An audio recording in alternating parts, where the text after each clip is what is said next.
i posadili, da nas sve urodi dobrim rodom. Molimo te.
Djeco, dragi roditelji, poštovani uzvanici, predsjednice,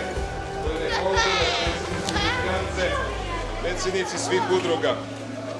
Tužijanca jeste zahvala, ali ono, neću ponavljati ono na čemu je predivno danas zahvalio katedralni župnik. Ja samo želim u ovom trenutku zahvaliti na onome, evo, poslije svega došli smo do da moramo zahvaliti što smo živi i što je ovo društvo poslije ovoga svega, poslije ovih svih izazova, ostalo živo.